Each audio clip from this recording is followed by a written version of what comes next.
Hello student, welcome to আড্ডা 24/7 Bengali. আজকে একদম ছোট্ট একটা সেশনে আমরা তোমাদের জন্য খুব ইম্পর্টেন্ট কিছু জিনিস ডিসকাস করব। প্রথমত, যারা যারা ব্যাংকের স্টুডেন্ট রয়েছে, যারা ভর্তি হয়ে গেছো, যারা নতুন ভর্তি হচ্ছ, তোমাদের মধ্যে একটা কনফিউশন থাকে এবং অনেকে আমাদের সবাইকে বারবার জিজ্ঞেস করেছো যে কম্পিউটার সার্টিফিকেট থাকাটা দরকার কিনা, কম্পিউটার নলেজ থাকা দরকার কিনা, সার্টিফিকেট থাকা দরকার কিনা। তো আজকের এই ছোট্ট ডিসকাশনটা সেটার উপরেই থাকবে। তো শুভমা স্যারের কাছে যাবো। স্যার, সবাই সবার মধ্যে একটা কনফিউশন থাকে যে ব্যাংকে আসতে গেলে কম্পিউটার সার্টিফিকেট থাকা দরকার। এই জিনিসটা কতটা ঠিক? না, এটা কোনো দেখো, অনেকে আমাদের প্রশ্ন করেছে এটা। এটার কিন্তু কোনো সেরকম ব্যাপার নেই, কম্পালসারি কোনো ব্যাপার নেই, ঠিক আছে? যখন তোমরা ব্যাংকের ফর্ম ফিল আপ করবে, দেখবে ওখানে একটা কথা লেখা থাকে যে তুমি সারা জীবনে কোথাও কম্পিউটার পড়েছো কিনা। কেউ না কেউ স্কুলে পড়ে ভাই, যদি কেউ নাও পড়ো তাও এরকম কোনো কম্পালসারি ব্যাপার নেই যে তোমার কম্পিউটারে কোনো কোর্স করতেই হবে, কোনো সার্টিফিকেট থাকতেই হবে বা সেটাকে শো করতেই হবে।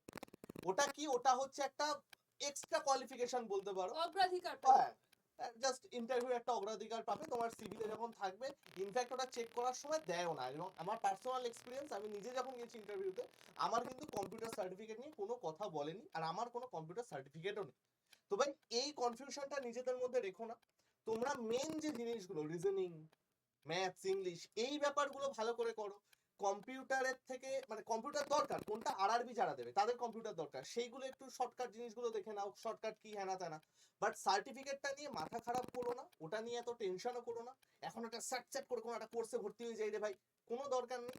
যদি তোমার মার্কস ভালো থাকে, ওভারঅল সবকিছু ভালো থাকে, তোমার চাকরি এমনিই হবে। আর অনেকে জিজ্ঞেস করে 12-এ কম্পিউটার অ্যাপ্লিকেশন পড়েছে, সেটাও কিন্তু গ্রাহ্য হবে। মানে তুমি কোনো একটা সময় কম্পিউটার পড়েছো, এটাও কিন্তু কনসিডার হবে। কিন্তু কম্পিউটার আমাদের ক্লাসে, আমাদের কোর্সের মধ্যে কম্পিউটার সাবজেক্টটা রয়েছে, তার কারণ হচ্ছে আরআরবি। আরআরবি এক্সামে আলাদা করে কম্পিউটারের একটা প্রশ্ন আসে ওখান থেকে। এই কারণে আমাদের কম্পিউটার ক্লাসটা রয়েছে। আলাদা করে কম্পিউটার সার্টিফিকেট লাগবেই, আদারওয়াইজ হবে না, এটা কিন্তু নয়। আচ্ছা স্যার, এই কনফিউশন তো ক্লিয়ার হলো। এর পরেরটা হচ্ছে যে ব্যাংক ব্যাচে অঙ্কের ক্লাস, এটা ভীষণ ইম্পর্টেন্ট, যেটা কম্পিউটারের মতো নয়, যেটা মাস্ট করতেই হবে। দেখো, ব্যাংক ব্যাচে তোমরা জানো এখন রিজনিং, ইংলিশ সব আস্তে আস্তে আস্তে আস্তে হচ্ছে। অঙ্কটা এপ্রিলের সেকেন্ড উইক, মোস্ট প্রবাবলি 15 তারিখ থেকে স্টার্ট হচ্ছে। 15 কি 16, আমার এক্সাক্ট ডেটটা মনে নেই। 15 কি 16, এই দুটোর মধ্যে আমাদের অঙ্কের ক্লাস 15 স্টার্ট তারিখ হচ্ছে। থেকে 15 তারিখ থেকে স্টার্ট হচ্ছে। একদম সুন্দর করে পরপর যেরকম ভাবে আমার 3টে ভাগ আছে অঙ্কের, ক্যালকুলেটিভ বলো বা স্পিড ম্যাথ বলো বা অ্যারিথমেটিক বলো, একদম ডিআই, সেটা ক্যালকুলেটিভের মধ্যে পড়ে যায়। তো এই পুরো জিনিসটা ভালোভাবে করা হবে উইথ প্রিভিয়াস ইয়ার এক্সাম্পল, এবং সব রকম লেভেল আমরা কভার করব। এখন যেগুলো হচ্ছে সেগুলো ভালো করে প্রিপারেশন নিতে থাকো, সেগুলো সুন্দর করে করতে থাকো। ইচ্ছা করেই আমরা একটু গ্যাপে গ্যাপে গ্যাপে গ্যাপে দিয়েছি, যাতে কোনোটা তোমাদের উপর বেশি চাপ না করে যায়। বুঝতে পেরেছো?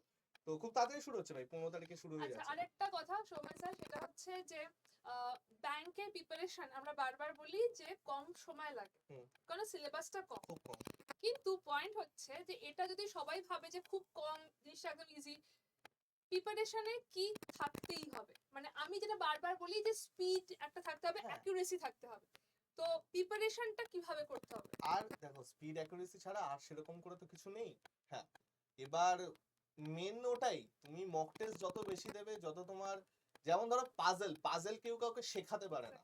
ডিআই এর সলিউশন কেউ কাউকে শেখাতে পারে না। কিছু ওয়ে বলতে পারি যে ভাই এইরকম ভাবে করতে পারো বা এই ফর্মুলাটা ইউজ করতে পারো, বাট কিভাবে ভাববে সেটা কেউ শেখাতে পারে না। সেটা তুমি যত প্র্যাকটিস করবে তত হবে। ভেরিয়েবল জায়গা থেকে প্র্যাকটিস করো, বিভিন্ন জায়গা থেকে প্র্যাকটিস করো, যত পারো মক দাও, তত প্র্যাকটিস করতে করতে তোমার সেই জায়গাটা চলে আসে। আমি এটাই বলছি যে ব্যাংকের সিলেবাস কম, অনেক কম, বাকি অন্য সমস্ত সাবজেক্ট থেকে, ডব্লিউবিসিএস বলো, পিএসসি বলো, সবকিছু থেকে ব্যাংকের সিলেবাস কম। কিন্তু এরকম নয় যে জিনিসটা জল ভাত। তোমাদের কিন্তু সেই ডেডিকেশন দিয়ে করতে হবে, তাহলেই একটা একটা কম সময়ের মধ্যে তোমরা একটা সরকারি চাকরি পেতে পারো। আর সেটার জন্যই আমাদের আমাদের সাহায্য থাকবে, যতটা আমরা পারবো, যত রকম ভাবে সাহায্য করতে পারবো সেই সাহায্যটা থাকবে। আমি স্যার একবার ব্যাচটাকে দেখিয়ে দিচ্ছি। এই ব্যাচটার কথা বলা হচ্ছে, এই ব্যাচটা স্টার্ট হচ্ছে আমাদের 15 তারিখ থেকে। এই দামটা কিন্তু লাগবে না, আরো অনেক কম দাম লাগবে। তার কারণ হচ্ছে এই কোডটা ইউজ না করে যে কোনো ফ্যাকাল্টি কোড ইউজ করো। যে কোনো ফ্যাকাল্টি কোড ইউজ করলে দামটা তোমাদের অনেকটা কমে যাবে। এই ব্যাচটার মধ্যে 285 আওয়ার্স এখানে লেখা রয়েছে, বাট তার থেকেও বেশি আওয়ার্সের ক্লাস হবে, কারণ আমরা ক্লাস অ্যাড করতে থাকি। 5খানা বই আছে, টেস্ট সিরিজ রয়েছে, ডেসক্রিপটিভ ইংলিশ রয়েছে, কারণ আইবিপিএস পিওতে ডেসক্রিপটিভ ইংলিশ থাকে। আরে বইটা কিন্তু হার্ড কপি, সফট একদম। কপি না। হার্ড কপি, এটা বুকস রয়েছে, ইবুক নয়, বই রয়েছে, বাড়িতে পৌঁছে যাবে।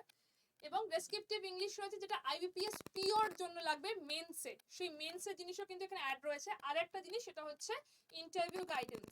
প্লাস যারা অলরেডি ব্যাংকার তারা এসে তোমাদেরকে স্ট্র্যাটেজি বলবে যে এইভাবে করতে পারো। এখানেও আরেকটা কথা, স্ট্র্যাটেজি কেউ কাউকে বলতে পারে না স্যার, তার কারণ হচ্ছে স্ট্র্যাটেজিটা নিজেকে করতে হয়, তুমি কিভাবে করছো। আমার জন্য যে জিনিসটা ওয়ার্ক করবে তোমার জন্য হয়তো নাও ওয়ার্ক করতে পারে, বাট আমি একটা গাইড করতে পারি যে এইভাবে করলে সুবিধা হতে পারে। তো সেই স্ট্র্যাটেজির ক্লাসও থাকবে।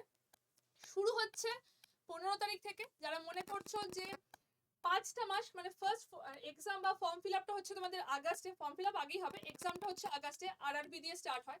তো এই 5টা মাস যদি একদম চোখ নাক মুখ বন্ধ করে লেগে থাকতে পারো, তাহলে নেক্সট ইয়ার এই সময় তুমি ব্যাংকে জব করছো সেটাকে মনে করে স্টার্ট করতে পারো। ঠিক আছে স্যার, তাহলে আজকে এই পর্যন্তই রাখছি ছোট্ট সেশনটা। আই গেস আমরা স্টুডেন্টদের কনফিউশন, যেটা কম্পিউটার নিয়ে কনফিউশন ছিল, সেটাকে অনেকটা ক্লিয়ার করে দিলাম। তো বাকিটা তো ক্লাসেই দেখা হচ্ছে। একদম বস, চলো টাটা, ভালো থেকো সবাই, সাবধানে থেকো, সুস্থ থেকো, বাই। টাটা।